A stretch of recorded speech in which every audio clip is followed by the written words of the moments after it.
ભાવનગરની અંદર ભીડભંજન ચોકમાં કિન્નર દ્વારા જાહેરમાં હોબાળો કરવામાં આવ્યો।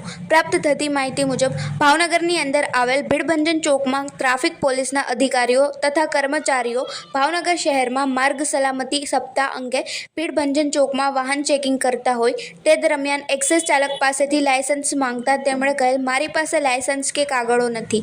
પોલીસે તેમને દંડ ફટકારતા તેમણે પોતાના ખિસ્સામાંથી મોબાઈલ કાઢીને કોઈને ફોન કરવા લાગેલ અને થોડીવારમાં એક કિન્નર આવી પહોંચેલ અને તેમણે તેમનું નામ અનિતા કુંવર નાયક સંગીતા કુંવર બતાવેલ અને કહેલ કે અમારે શેનો દંડ ભરવાનો એમ કહીને પોલીસની સાથે વઢચડ કરેલ। ઉશ્કેરણીજનક શબ્દો બોલીને પોલીસની કાયદેસરની ફરજમાં અડચણ અને રૂકાવટ કરીને કાયદેસર હુકમનો અનાદર સાથે રાડારાડી તાળીઓ પાડીને બૂમ બરાદા કરી લોકોના ટોળા એકઠા કરી પબ્લિકના માણસો પાસે વિડીયોગ્રાફી કરાવી ગાળો બોલી પોલીસને અપમાનિત કરી। તેને લઈને પોલીસે નીલમબાગ પોલીસ સ્ટેશનમાં વિશાલ રમેશ ચુડાસમા અને કિન્નર અનિતા કુંવર નાયક સંગીતા કુંવર પર ધોરણસરની કાર્યવાહી કરી ગુનો દાખલ કર્યો હતો।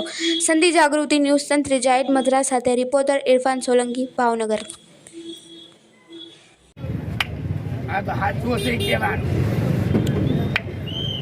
અતિશય ત્રાસ છે, અતિશય ત્રાસ કરીએ જ છીએ, અમે પાલન કરીએ જ છીએ। અમારા ભાવનગરના ઈસરાને બહુ ત્રાસ છે।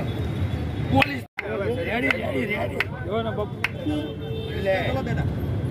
હા બેઠો તમારી બહુ હું પોકું છું હાલ। હા અરે યુનિફોર્મમાં ભલે હોય, અમે યુનિફોર્મમાં છું। તમે અમારી ક્યાં બીજી રાખી તમે 2000 તમને 2000 નહીં મળે, રૂપિયો નહીં મળે, નથી દેવા। અમારા ભાવનગરના ઈજળા ગઢિયા વખતના રજવાડા વખતના રહેવાસી વળવા ચોરા પાદરદેવ કે મોચી મંદિરના ભાવૈયા અમે, બરાબર છે। હા